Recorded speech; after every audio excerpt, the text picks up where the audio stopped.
butas itong Quadcom at nakikinig sa Supreme Court. Kasi ang problema sa ating mga members of the House of Representatives ngayon na nasa Quadcom, they think they're above the law.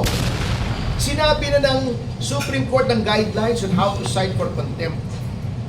They ignore it. Alam nila kasi ang remedy sa korte mabagal. Sinabi na sa yung pati freedom of the press sinisikil nila, ayaw nila nakikriticize sila. Nakita niyo ba yung sinasabi ni Barbers? Akala ko pa naman Barbers is one of the more decent ones doon sa Quadcom. Hindi rin pala. Can you imagine, hindi lang siya nag-press con na pa-imbestiga daw yung mga critics nila. Nag-privilege speech pa, ginamit pa yung mantle of parliamentary immunity para magsalita. Alam nyo, katamaran yan eh. Alam nyo, kung if he feels aggrieved, then he should file the necessary cases. Kung yung ihahagis sa NBI, yung blanket investigation, you should file a case for libel or civil damages.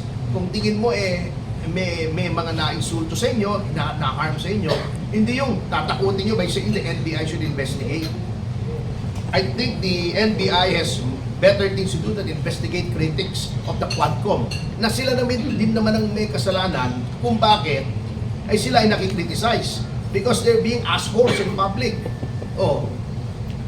Sir, gano'ng katagal na pong under detention si Cassie Ong? At More than 3 months na. And her initial detention is illegal dahil she left the country legally. Noong umalis siya, wala pang contempt charge. Nung kinuha siya sa Indonesia, binalik siya rito, walang case against her. Bakit siya kinuha ng NBI? Ang the only cause of caption or detention that should have been used was the contempt order ng House. Eh bakit hindi yung Sergeant at Arms ang sumalubong? Bakit NBI? Ba't nilagay siya sa NBI? Those are grounds for charges of arbitrary detention nga eh. Talagang nakikita nyo how the rule of law is being mangled and disregarded to suit their own purpose. Nakakatakot na po yan at dapat tayo ay matakot dyan. Pero sir, ano po yung gagawin niyo? Are we going to file anything? Ask them to have her released soon? Paano po ba? We will study the matter kasi irregular nga yung paglagay niya sa Correctional Institute for Women. Unang-una, the CIW is an executive facility.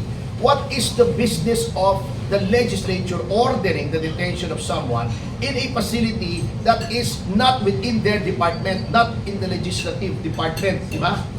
Dapat yun sa detention center nila. Eto naman si Paduano, sasabihin puno na. Paano puno? Wala kang ginawa kundi mag-contempt and disregarding the ruling in Ong versus Senate Blue Ribbon Committee, which by the way was successfully argued by yours truly in the Supreme Court, na sinabing may due process. Kung matino itong mga taong ito, ito dapat ang ginawa mo kung gusto mo may due process. Sasabihin mo, i-produce ko itong dokumentong ito. Sasabihin ko, wala po sa akin, hindi ko ma-produce. Dapat imbestigahan mo muna kung maaaring ang nasa akin o hindi. Paano pag pinoproduce ako ng resibo sa grocery ni Salima Refran doon? Sabihin ko wala sa akin, contempt ako, imbestigahan nyo muna kung naibigay sa akin o nasa kanya pa, to cite a very simplistic example. Ganun po dapat yun if you followed Ong versus Senate Blue Ribbon Committee. Ang problema, si Attorney Google yata nag-advise sa kanila, si Dan Fernandez, ginugoogle na lang yung batas, ay yun ang nagiging advice sa kanila.